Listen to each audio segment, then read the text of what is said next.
નમસ્કાર દર્શક મિત્રો, આપ જોઈ રહ્યા છો Banas crime 24 news Gujarati channel. હવે જોઈએ આજના મુખ્ય સમાચાર। ભારતમાલા પ્રોજેક્ટને લઈ બનાસકાંઠાના ખેડૂત આગેવાનો પહોંચ્યા ડીસા નાયબ કલેક્ટર કચેરીએ। ખેડૂત આગેવાનોએ નાયબ કલેક્ટર કચેરીમાં રામધૂન બોલાવી નોંધાવ્યો વિરોધ।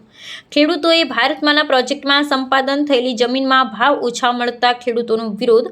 ખેડૂતોનું કહેવું છે કે 21 રૂપિયા મીટર પ્રમાણે છાશની થેલી નથી આવતી, ત્યારે સરકાર અમને 21 રૂપિયા પ્રતિ મીટર જમીનનો ભાવ આપી રહી છે। લાખણી, ભાભર, દિયોદર, કાંકરેજ સહિત વિસ્તારના ખેડૂત આગેવાન પહોંચ્યા ડીસા નાયબ કલેક્ટર કચેરીએ। નાયબ કલેક્ટર હાજર ન હોવાથી ખેડૂતો ધરણા પર રામધૂન બોલાવી કરાયો વિરોધ। રજૂઆતો ધ્યાનમાં નહીં લેવાય તો ખેડૂતો ટ્રેક્ટરો ભરી ગાંધીનગર પહોંચી કરશે વિરોધ પ્રદર્શન। અહેવાલ હરેશ ઠક્કર, ડીસા, બનાસકાંઠા।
આજે અમારી વેદનાને લીધે આપણા નાયબ કલેક્ટર સાહેબ શ્રીને આવેદનપત્ર આપવા આવ્યા છે, રજૂઆત કરવા આવ્યા છે। એના અનુસંધાને અત્યારે ખેડૂતો પ્રાંત કચેરીએ ડીસા મળેલા છે મોટી સંખ્યાની અંદર।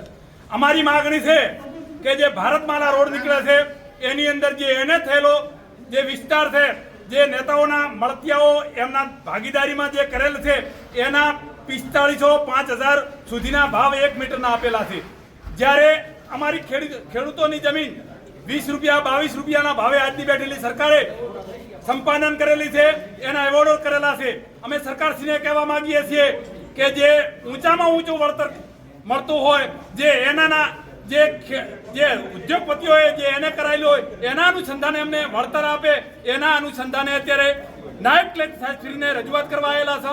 સાથે સાથે અમે આગળના સમયની અંદર જો અમારા આ હક અને અધિકાર માટે સરકાર અમને યોગ્ય જવાબ નહીં આપે, યોગ્ય જો નહીં લે નિર્ણય, તો આગળના સમયની અંદર, ટૂંક સમયની અંદર થરાદથી ગાંધીનગર સુધીના ટ્રેક્ટર રેલીનું પણ આયોજન કરેલું છે. આ રેલીની અંદર આખા ગુજરાતના ખેડૂતો જોડાવાના છે. કોઈ પણ ભોગે અમે હક અને અધિકાર લીધા વગર દંપવાના નથી. અમારા વિસ્તારની અંદર બનાસકાંઠાથી 1000 ટ્રેક્ટરો જોડાશે. સાથે સાથે મહેસાણા, ગાંધીનગર અને પાટણ વિભાગના પણ હજારો ખેડૂતો જોડાવાના છે ટ્રેક્ટરો લઈ. એટલે મોટી સંખ્યાની અંદર ટ્રેક્ટરો જોડાશે. સાથે સાથે આખા ગુજરાતના ખેડૂતો પણ જોડાવાના છે. જય જવાન, જય કિસાન. ભારતમાલા રોડ એરિયો છે ક્ષેત્રમાં અમારા ખેડૂતની જમીન 21 રૂપિયા ફૂટે, એટલે છાસના પોણીસના ભાવને 1 મીટર કપડું લેવા જાય 21 રૂપિયા નહીં મળતું. અમારી જમીન લીધી છે, એટલે અમે ટૂંક સમયની અંદરમાં ગાંધીનગર જશું અને આંદોલન કરશું અને ખેડૂતો સંખ્યામાં રહેશે. તમારી જમીન કેટલી છે ને કેટલી? મારી 1 હેક્ટરને 23 ગોઠા જમીન ગઈ છે. 11 લાખ રૂપિયા આપ્યા છે મને. 1 હેક્ટરને 23 ગોઠા 21 રૂપિયાના ભાવે મારી જમીન લીધેલી છે. એના માટે અમારા છોકરા, અમારા બાળ બચ્ચા ક્યાં લઈને જવાનું, અમારા પશુ ક્યાં લઈને જવાનું, એ ખેડૂતની ખબર, ખેડૂતની વેદના કઈ છે એ ખેડૂતને સરકારને ખબર નથી કે આ છોકરા કઈ રીતે જશે, આનું ગુજરાન કઈ રીતે ચલાવશે, અમારા પશુ ઢોર માલ ઢોકર ક્યાં લઈ જવાનું. અને આ નેતાના છોકરાની અંદરમાં મારા બાજુમાં એને જમીને 1 વીઘાના રૂપિયા મળે છે 15 કરોડ ને 16 કરોડ. તો અમારી જમીનને શું બગાડ કર્યો? અમારી જમીનને એ જમીન તો 1 સીટો લાગી. તમને કેટલા મળે? અમને 11 લાખ રૂપિયા ગઈ. 1 હેક્ટરને 23 ગોઠા. 21 રૂપિયાની અંદરમાં સાહેબ મોળી સાસ નહીં આવતી અને અમારી જમીન લીધેલી છે. તમારી માંગ શું છે? એટલે એની અમારો દુઃખ છે. અમારો જો હક ને અમારો અધિકાર નહીં આલે એટલા દિવસે અમે ગાંધીનગર સુધી છોડશા નહીં. શું નામ? 30 લાખે વીમો મળતી નથી. 50 લાખે જે મારે હાઈવે ટચ હતી અને પેટ્રોલ પંપ વાળી માગી હતી, તો અમે જમીન નથી આલી. જમીન તો અમે આલી ને તો બધા સીધી સમા રાખો. અને અત્યારે હાલ અમારી જમીન 15 થી 16 લાખે વીઘો દાવા મળી છે. એટલે નેશનલ હાઈવે સાથે આવેલી જમીનનો ભાવ વધારે હોય પણ એ ભાવ મળ્યો નથી. અને અમને વિશ્વાસમાં રાખી અને અમારી જે એવોર્ડ આલ્યા, અમારી જોડે ચોપડીઓ ખાતાની બધું વિશ્વાસમાં રાખી કઈ લીધી છે.